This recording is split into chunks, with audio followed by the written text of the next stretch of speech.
This is going to be an in-depth guide on setting up OBS. Back when I was setting up OBS, all the guides told you what settings to pick without really explaining why. I'm going to tell you about each setting in depth so that you can make an informed decision for yourself. I know some of you don't want to sit through everything, so I'll split up the guide into a few parts so it's easy to find what you're looking for. Okay, so the first thing you're going to want to do is you're going to want to go to the website and download OBS. So you can just go to Google OBS, go to the first link. Be here. I'll leave a link in the description as well so that you can go straight here. And then you're just going to click download OBS Studio, and then you're going to click whatever operating system you're on. Once you download and install OBS, you run the program, you're going to be shown a screen like this. For you, there won't be anything there. This preview will be black, scenes will be empty, sources will be empty, and I'm not sure what's going to be in the mixer settings here. Probably desktop audio, and that's it. I'm not sure. So I'm leaving this on for me so I can make sure it's working. So we're going to start with the settings here. You just click settings down there. So they have the general settings, which language, figure that out on your own. There's a dark theme and a default theme. I just leave mine on default. The dark theme looks nice too. That's up to you. So these are all personal preference that should answer themselves. Show confirmation dialog when starting streams. Show confirmation dialog when stopping streams. These are just to make sure that you don't accidentally hit stream, by accident. So hide cursor over projectors and make projectors always on top. I'm not sure what those are. Don't touch them. If you need to turn them on, you probably already know what they do. Automatically record when streaming. I do this so that I have videos just on my hard drive that I can easily edit without having to rip them off of Twitch. Keep recording when stream stops. This is up to you if you want it to keep recording or not. Sometimes after my stream I like to record other things. Enable system icon tray. This doesn't really matter. This just makes it so that the OBS Studio icon is in the tray. Minimize the system tray when started. I believe this is going to make the entire OBS minimize as soon as you start streaming or recording, which if you only have one monitor, this might be useful to you. So now they have source alignment snapping, which allows you to snap your sources together, which I'll show off. So the options are to enable it or disable it, the snap sensitivity, snap edges. Let me just show you what snapping does first. So let's take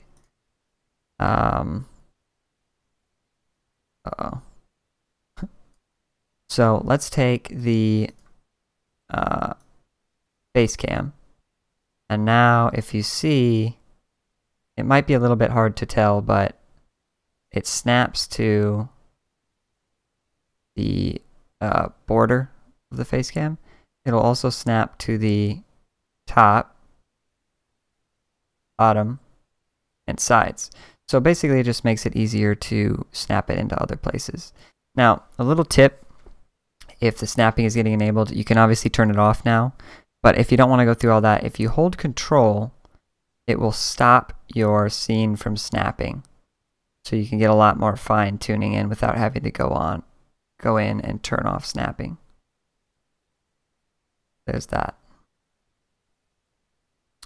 So obviously you can enable it or disable it. You can have it snap to the edges, snap to other sources. So when I was having it snap from the face cam to the border, you can also have it snap to the horizontal and vertical center, which would make it snap to the very middle horizontally or the very middle vertically. So those are all your choices. So now we have streaming services.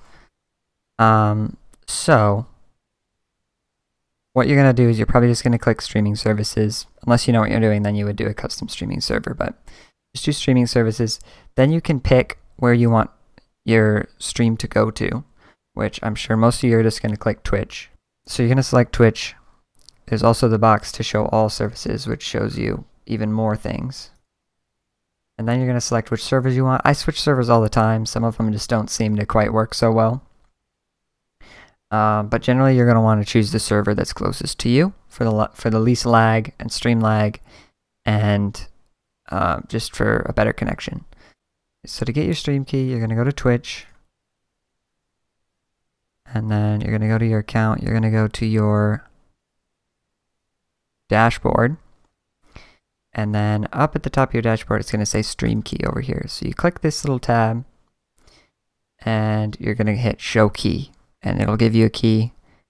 You have to have an account made first, but once you're logged into your account and you go here, you hit show key, it'll give you your key, you copy that, and you paste it right into that little spot right there.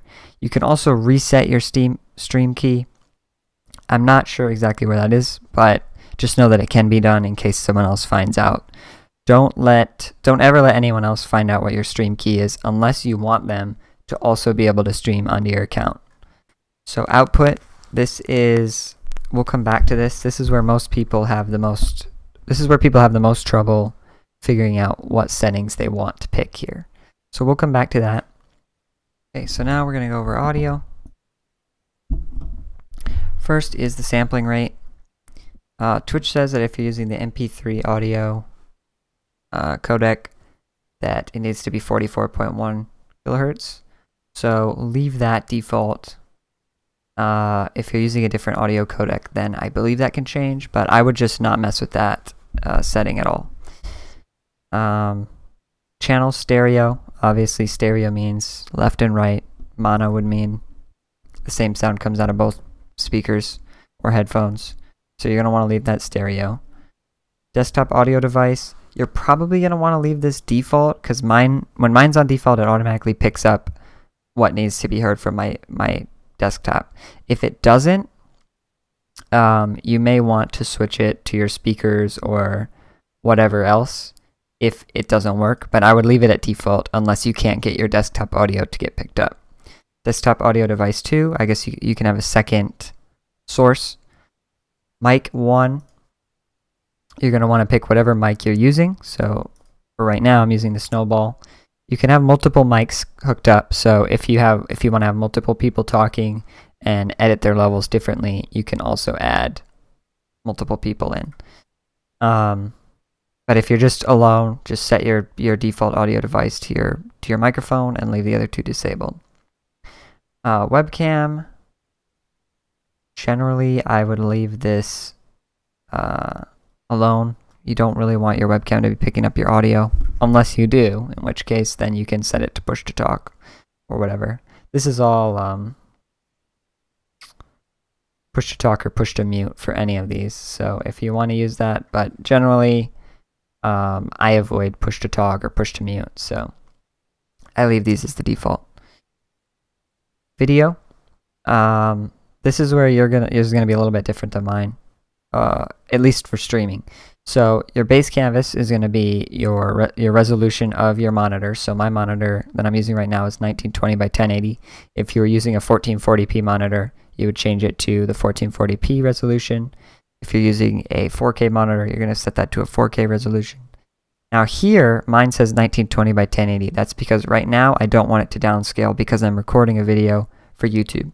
If you're going to be streaming, generally you're going to want to change the output scaled resolution to 720p, which is 1280 by 720. So if you're streaming, change this output scaled resolution to 1280 by 720. And what that's going to do is it's going to make it so that your video that you output will be in 720p. And I'll explain why you're going to want to do that later. You can output in 1080p, but it's generally not the best idea, especially if you're just starting streaming. So for downscale filter, I can't change it while I'm recording. So I have a picture of what the drop-down looks like. It has bilinear, which is fastest but blurry if scaling. Bicubic, which is sharpened scaling 16 samples, and Lanczos, which is sharpened scaling 32 samples. So bicubic is the middle of the road, so one I use. Lanczos is supposedly a little bit harder on the CPU, but supposedly better scaling. But if you want things to look better, try Lanczos. But there is no general consensus on which one looks the best and which one looks the best for different games. So for different games, you may want to switch what what downscale filter you use. If I was really trying to get the absolute best quality I could, I would probably test each game with all three and see how they looked. But I guess go with what feels right to you. So the last section is common FPS values. If you're recording for YouTube, you're going to want to record at 60 FPS if your computer can handle it. If it can't, 30 FPS is just fine. If you're streaming to Twitch, I would choose 30 because of the limits on bitrate and no transcoding on Twitch. 30 is the best bet. So we'll get more into the FPS values and how you want to set that up later. But generally, you're going to want to stream at 30 to Twitch until you get partnered, and 60 for YouTube, if possible. So now we have hotkeys. You can have a hotkey for start streaming, stop recording, stop recording, to show different scenes, to turn on or off the webcam, to change to all different things, to hide certain sources and whatnot. You can mess around with whatever ones you want on these. I don't really need to explain hotkeys to you. So now we have advanced. And the first option is process priority. This is basically asking, do you want OBS to get the normal amount of computer resources, above normal or high? I set mine to high because I just want OBS to be the main priority for my computer's resources. You could probably leave it at normal. If it seems to be buffering a lot and it doesn't quite have the power to stream right, set this to high, but that might be at the expense of the FPS you get in a game. So for the most part, leave it at either normal or high. It'll probably be fine. Video settings, I can't change these because I'm recording, but renderer, direct 3D 11, you're probably going to want to leave that the same. The other option is OpenGL. So if you don't have a graphics card, you might only have one option here. I would leave that the same. Video adapter, I don't have that option. I don't even know what it is. Color format, NV12, leave that the same. YUV color space and YUV color range, you have the choice, but for this one is 601 and I think 709, and this one is partial or full. So if you change the color space from 601 to 709 or whatever the other one is, it basically makes the colors more full, but it can also make the darks a lot darker. So my personal preference would be to stick with 601 and partial, but just try each option on your own and figure out what looks best to you. Just set it to one setting, record something, set it to another setting, record something, and compare them all yourself and decide what you want. If you don't care enough, I would just leave it at 601 and partial. But if you do care, I would look into it yourself and figure out which ones you think look the best. Recording, this is just how the recordings are named. So like how the file name is formatted. So when it saves, it's whatever, year, month, day, hour, minute, second. And that's how it names the recordings. Probably leave that default. And you probably don't want it to overwrite files if it exists, but I mean, if you'll check that if you know what you're doing, so leave that unchecked if you don't.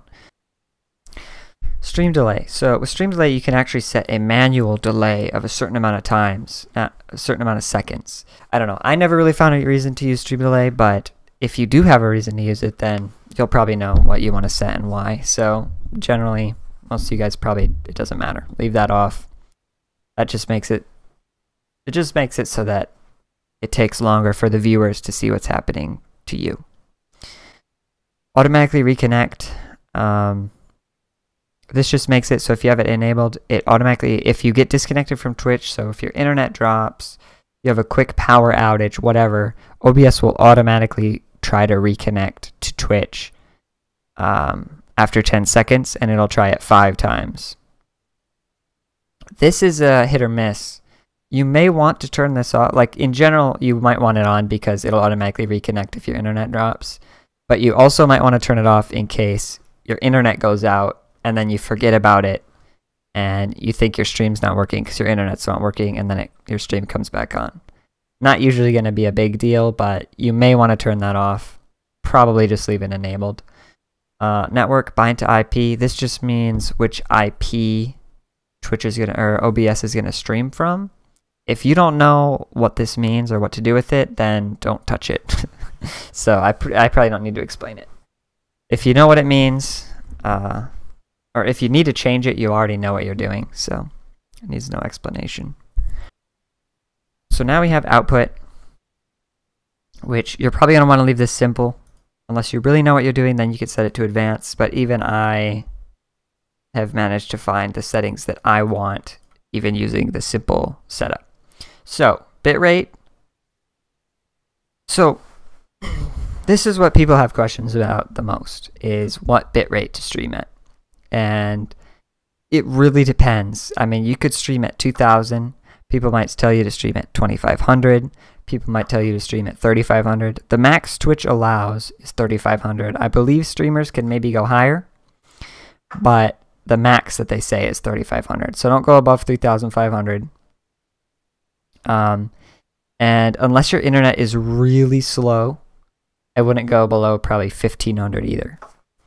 The higher you set your bitrate, the more detail you're going to get. So if you stream at 2000 bitrate, you're going to have okay detail. If you stream at 3500 bitrate, you're going to have great detail. So that's why people debate what bitrate is the best to stream at. Generally, what people are going to tell you to stream at is 2000 bitrate and 720p. Now, the reason that people don't stream at 1080p is if you stream at 2000 bitrate and you set your resolution to 1080p, it's going to be even more pixelated than 720p because you're trying to send even more pixels with such little bit rate that it's going to get compressed, and it's actually going to look worse than 720p. So the trade-off here is the higher you set your bit rate, the higher quality you get. Great. So why doesn't everyone just stream at 3500? Well, because of the way Twitch works, if you're not a partnered streamer, if I'm streaming at 3500 internet, that means the viewers that are watching the stream also have to have internet that is fast enough to render 3500 bit rates.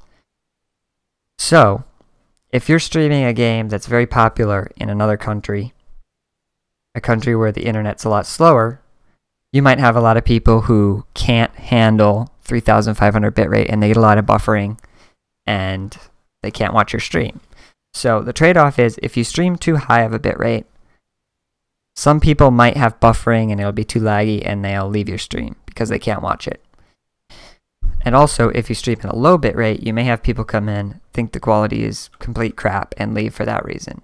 So no one really knows if it's best to stream at a high bit rate and lose a few people who can't handle the quality, or to stream at a low bit rate and get as many people to watch the stream as possible. Now, I personally kind of like to take the middle road. I don't want my stream to be really bad quality, but I want it to be available to more people. So I decided to go with 2200, and sometimes I also change it up to 2500.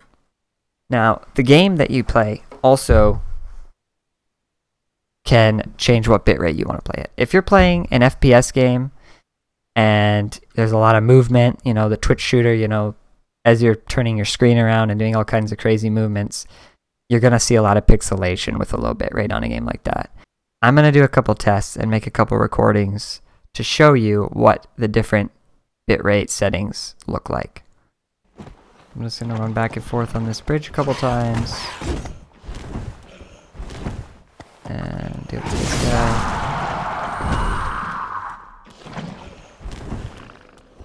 You can probably see how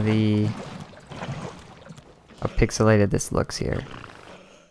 Okay, so now I'm recording at 2000 bitrate.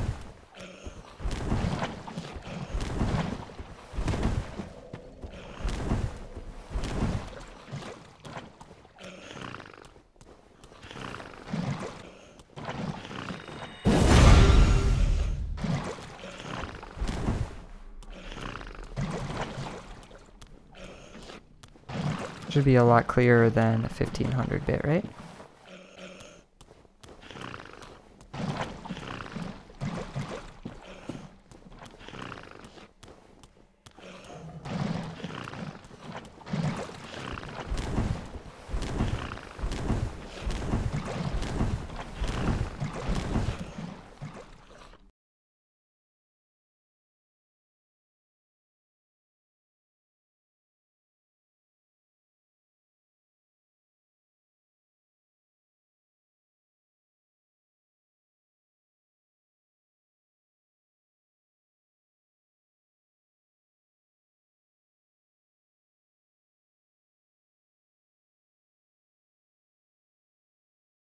Right now I'm recording at 1500 bitrate at 1080p, which should look way worse than 1500 bitrate at 720p, just because it's trying to process a lot more pixels with less bitrate.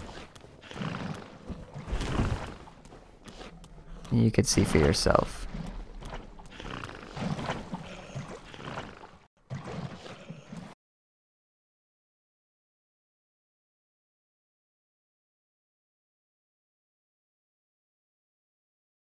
So, I did a few tests with different bit rates to show off, and you can make your own decision. My personal opinion is to stream somewhere between 2200 and 2500 to get a decent quality while also not bumping the video rate too high to stop certain people from being able to watch the streams. Now, you also have your encoder. You can use your CPU, which if you have a really good CPU, you should keep it here. But if you have a really outdated CPU and a really good graphics card, you may want to pick hardware for your encoder, which would allow you to use your graphics card to encode instead. Probably you're going to want to leave this at software x264 and not choose your graphics card. But for some people that may be a better option. For audio bitrate, you're probably going to want to leave this the same. I believe the same settings apply to audio bitrate as video bitrate.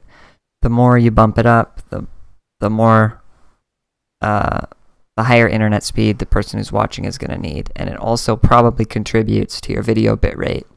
So I would leave that at default unless you really want more audio bitrate, or if you want to lower the audio bitrate and try to get higher video bitrate. But I would probably just leave it at default. So by default, this is what it's going to look like here for you. I enabled advanced encoder settings, and enforce streaming service bitrate limits is on by default. And all that does, I think, is if you're streaming to Twitch, it automatically makes sure you're streaming under 3500 bitrate and audio bitrate and whatnot, just to make sure you're not going over what you're supposed to on each streaming service that you use. What the encoder preset does is it makes it so that it uses more processing power from your CPU, and it makes the quality look better of your stream before sending it out. So if you stream at 2200 bitrate and you use the slowest setting you can, your stream will look better than if you stream at the same bitrate and you use the fastest. It just uses your CPU to make the quality a little bit better and render it a little bit better before sending it out. So you get a little bit more quality out of the same bitrate. Very fast is the default, and for most people I would just leave it there. If your CPU is really bad and you're dropping frames and you're lagging, change it to super fast or ultra fast. If your CPU is really good, you can drop it to fast, fast, or medium, or lower, if your CPU can handle it. But generally, I would just leave it at very fast, unless you know you have a good CPU. Custom encoder settings, I believe you need to know how exactly that works and type in codes to change things. Leave that blank. Now, recording. So you have the recording path. I have mine to a separate drive because it has a lot more room on it. And I would generally advise sticking to a drive that has the most room on it if you have separate hard drives. Generate file name without a space, that's just how it names the recording. You can have it name it as one long list of numbers and words and whatever, or just have it have spaces. So recording quality, the default is same as stream. If I'm recording at 2200 bitrate, it's gonna look like the stream. It's gonna be a little bit pixelated, it's gonna be a little bit it's gonna be exactly the same as the stream. If you do high quality or indistinguishable quality, it's going to be closer to what the game actually looks like to you and not what the bit rate from streaming compresses it down to. So you're going to get a higher quality size from your recordings if you record and stream at the same time. So I use indistinguishable because it has pretty good quality. You can go up to lossless quality, but the file size is crazy. And I think that the quality that you get out of indistinguishable quality is good enough, and the file sizes aren't ridiculous. So you could do a test and record and see if lossless is what you want, or if indistinguishable is fine, or if even if the same as the stream is good enough quality for you, then do it. If you record while streaming, it's going to use more CPU than just streaming alone. So if you leave it same as stream, it's going to use less CPU. If you change it to a higher quality or indistinguishable quality, it may also use even more CPU power to record at the same time as streaming. So if you really want to record and have recordings at the same time as streaming, and your computer just can't quite handle it, you may want to leave it same as stream. I mean, in here, right here, it says recording with a software encoder at a different quality than the stream will require extra CPU usage if you stream and record at the same time. So there it is. Recording format, you're going to want to leave this as MP4, most likely. Almost anyone's going to want to leave it as MP4 because that works in almost any editing software. Pretty much anything will take an MP4. So probably stick with MP4. If you have really bad CPU and a really good graphics card, it may be useful to use your graphics card to encode. But generally, it's probably better and more useful to record with X264 for the most part. There's also a low CPU usage preset, which you could use if you feel like it. And then custom settings here. I don't know how those work, but that's that. So that's that for the settings. Now I'm going to explain scenes and sources in the next video. I'm going to split this into two parts for the people who are just looking at how to set up their scenes and sources. So if you have any questions about any of the settings or any problems, just let me know. Be happy to help out. And if you're looking to figure out how to set up the scenes and sources, that'll be in the second video, which will be linked in the description.